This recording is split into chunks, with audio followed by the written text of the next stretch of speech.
guys, Teacher A here and welcome to Guro Pinoy sa Amerika. So for today, ang topic natin ay finding the slope given the graph of the equation. So paano ba natin kukunin yung slope kung ang given lang ay ang graph and wala tayong numbers na isosolve? So sa pagkuha ng slope, susundin ulit natin yung given na m equals rise over run. So, ibig sabihin, ito yung pagbabago ulit sa y at saka sa x. So, paano natin kukunin yung change in y at saka change in x kung wala naman tayong isusubtract? So, dito, ang gagawin lang natin ay magbibilang. Simple counting lang. Para makuha yung change sa y, magbibilang tayo vertically. Ibig sabihin, ito yung number of units pataas or pababa. And then yung change naman sa x, ito yung number of units horizontally. So, ibig sabihin, ito yung number of units to the right or to the left ng ano. So, punta tayo sa example number 1. So, ano ba yung bibilangin natin? So, given tong graph na to, paano natin kukunin yung slope? First step ay pipili tayo ng dalawang points sa graph. So, pag nanguha tayo ng points sa graph, make sure na wala siya sa space. Halimbawa, ito. Hindi natin pwedeng kunin to kasi nasa space siya. Mahirap bilangin. So, pag pumili tayo ng point, dapat mismong nasa intersection ng dalawang lines. So, halimbawa, itong point na to at saka ito. Yan. So, yan ang first step. Second step, makakabuo tayo ng right triangle given tong dalawang points na to at saka yung segment sa pagitan ng dalawang point. Paano ba yon? So, buo tayo ng right triangle from this point. Draw tayo ng line pababa hanggang doon kasi eto na yung second point natin. Yon. Okay? So, ang next step natin, ito na yung pagkuha talaga ng slope. Bibilangin natin yung number of units pababa, yun yung change in y, and then yung number of units pa kanan, papunta sa kabilang point. So, ang m natin, start tayo magbilang. Mula sa unang point, bibilangin natin ang units pababa hanggang doon.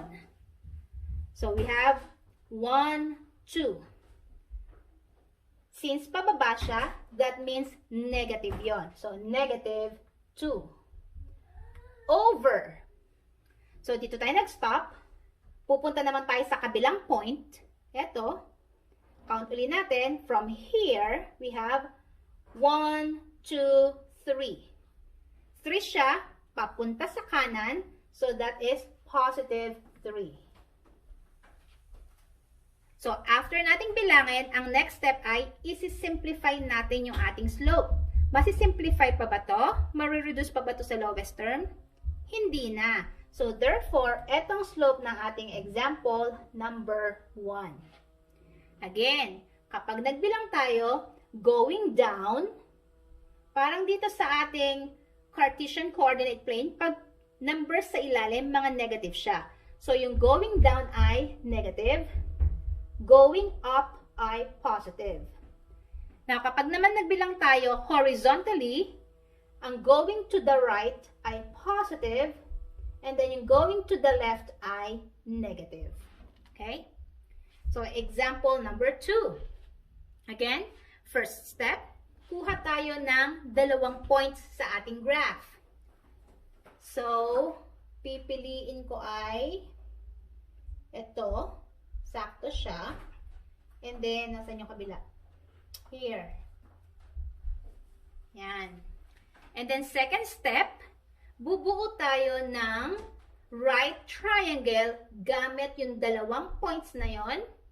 At saka, yung line, yun ang magiging hypotenuse, itong segment na to na nasa pagitan ng dalawang tuldok. So, buo tayo ng right triangle. Pwedeng nandito sa kanan, pwede rin yung nasa kaliwa. Pareho rin na magiging result. So, ito na ang ating right triangle. This time, kunin na natin yung slope sa pamamagitan ng pag-count. So, ang m natin equals So, from this point, bababa tayo. Kasi ito yung next na point natin. So, from here, going down, count natin, 1, 2, 3, 4. So, 4. Pababa siya. So, that's negative 4. And then, over. So, dito tayo nag-stop. Punta naman tayo doon sa kabilang point natin. Count ulit natin from here. We have 1, 2. Papunta sa left. So, therefore, that's negative 2.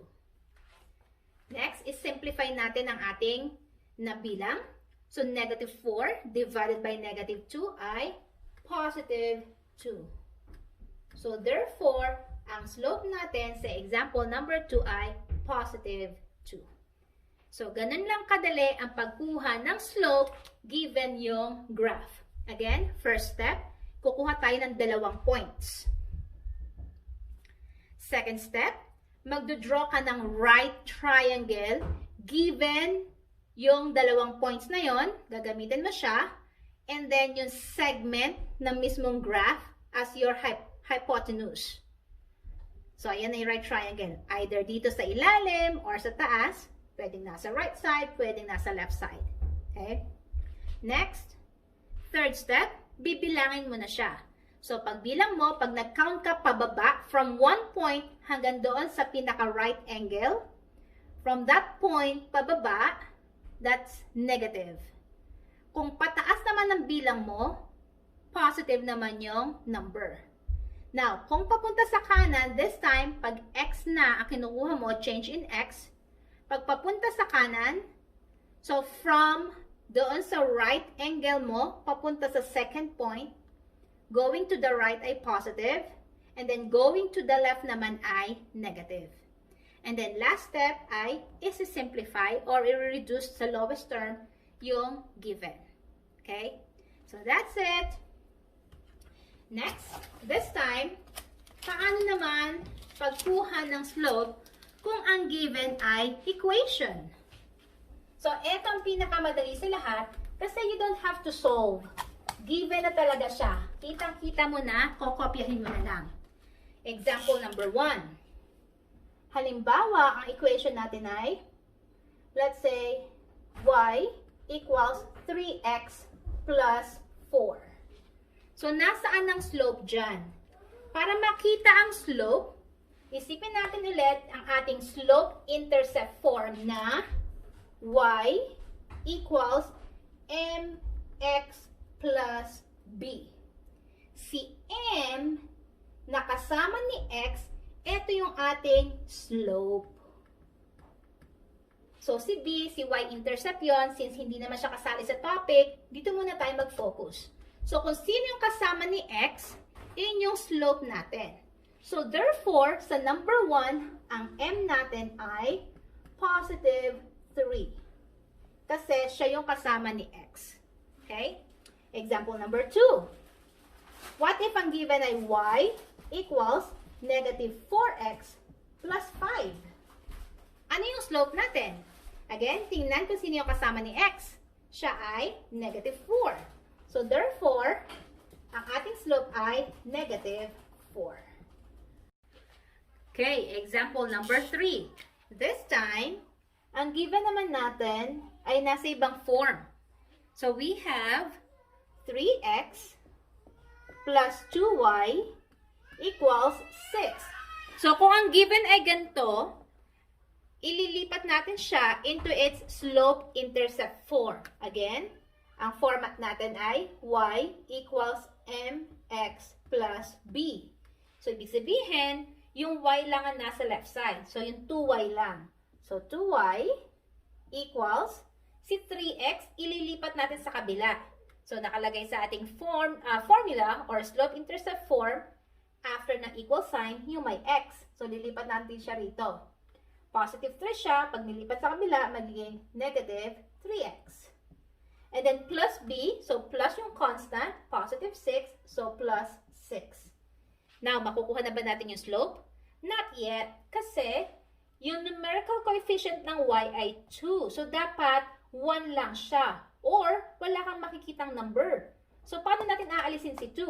So, i-divide natin si 2 sa lahat ng numbers sa equation.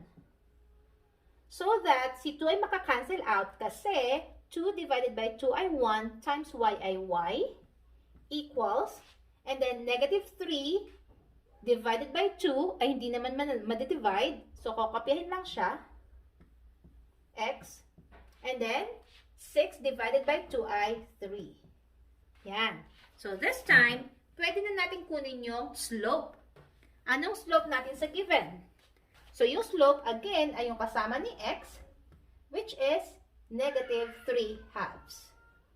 So, ang slope natin for this given ay negative 3 halves. Okay?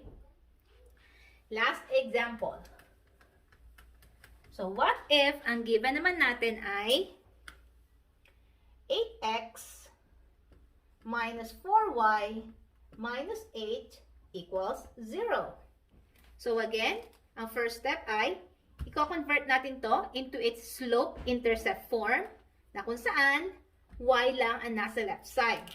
So, si negative 4y, kopyahin natin. Negative 4y. Then, equals. Susunod yung may x. So, si 8x, i-transpose natin sa kabila. Positive siya, magiging negative 8x. And then, plus b, yung constant natin. So, ibig sabihin, si negative 8, ililipat din natin siya sa kabila. So, since magta-transpose siya, mati-change siya ng sign, magiging plus 8. Yan. So, makukuha na ba natin yung slope? Not yet, kasi ulit, meron tayong numerical coefficient ng y, which is negative 4, na dapat nating alisin. So, paano yon? So, divide all numbers sa numerical coefficient ni y, which is negative 4. So, divided by negative 4, negative 4, negative 4. Negative 4 divided by negative 4 ay positive 1 times y ay y, or simply cancel them out. So, 1 times y ay y equals negative 8 divided by negative 4 ay positive 2. Then, kopyahin si x. And then, positive 8 divided by negative 4 ay negative 2. So, ngayon, pwede naman natin kunin yung slope. Yes. So, m equals yung kasama ni x, which is positive 2.